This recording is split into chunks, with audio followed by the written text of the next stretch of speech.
nome de Magalhães não é fácil de pronunciar por estrangeiros. Era assim que ele assinava, como podem ver registado nos documentos da época.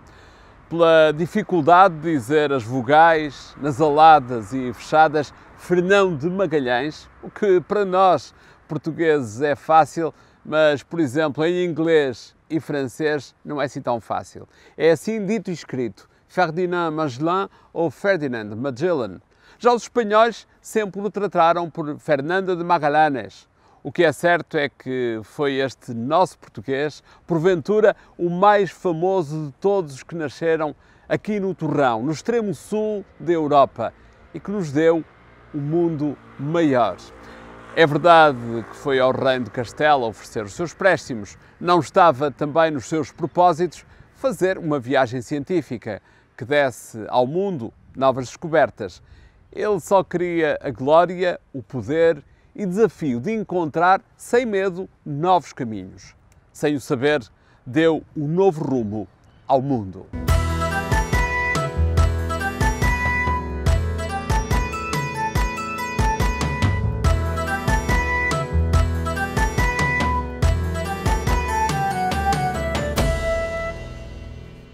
O navegador prometeu ao rei castelhano um acesso ao Extremo Oriente pelo Pacífico, que era desconhecido, escapando da linha de Tordesilhas. Na imprecisão dos mapas e as cartas náuticas, muito imprecisas da altura, contava-se que a passagem estava lá, mas só para os mais temidos e crentes na sua intuição e conhecimento dos mares. Imagine-se viajar numa nau assim. É para enaltecer essa vontade e determinação que 500 anos depois estamos aqui a celebrar um feito único e inigualável. 3 anos de viagem que acrescentou muito mar e muita terra ao planeta. A maior parte do trajeto de Magalhães foi feito no desconhecido. Os mapas eram feitos a olho e com as informações dos que passavam pelos sítios, anotavam ou retinham na memória para relatos de aventuras já em terra. As naus eram o grande transporte da época.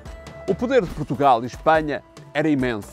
Já havia cartas náuticas com traçados de rumos magnéticos para a travessia dos mares, mas era especialmente do Mediterrâneo. As outras eram desenhadas em função da navegação de cabotagem, a não perder de vista a costa, sempre de acordo com o testemunho dos marinheiros.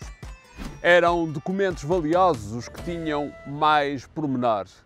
Cartas marítimas que mostravam, sobretudo, as enseadas, os portos, alguns perigos também. Já o oceano imenso era vento, correntes, estrelas, perigos sempre a espreitar.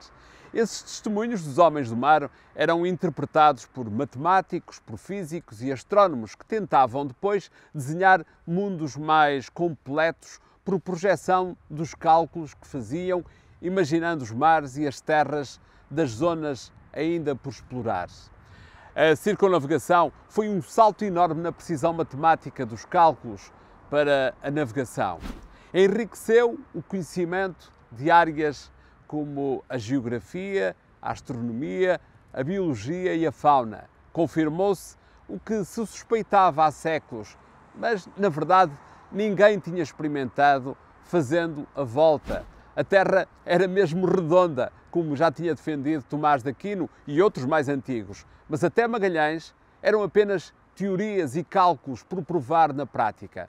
Percebeu-se, por exemplo, que era um globo bem maior do que era previsto, porque se entendia pelos cálculos que o Pacífico seria mais pequeno do que o Atlântico. Na astronomia, a viagem permitiu ainda a descoberta de novas constelações, que na altura eram desconhecidas dos povos do hemisfério norte.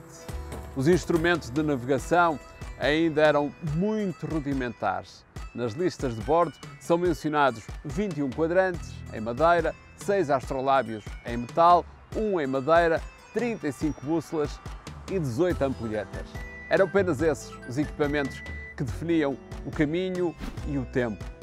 Era tudo registado para conhecer a posição da forma mais precisa. Foi isso que permitiu aos marinheiros da Vitória constatar quase no final da viagem que tinham ganho um dia na sua volta ao mundo. Essa constatação mais tarde veio a permitir criar os fusos horários. O novo caminho, a Rota de Magalhães, só muitos anos mais tarde seria também repetida. E as Molucas, pelos conflitos diplomáticos que criaram, em 1529 levaram à assinatura do Tratado de Saragossa entre as coroas de Portugal e Espanha. E o Reino de Portugal pagou pela posse das Ilhas Molucas 350 mil ducados de ouro, mas na verdade, pela linha de Tordesilhas, já lhe estava atribuída. Talvez Magalhães, antes de morrer, já soubesse disso.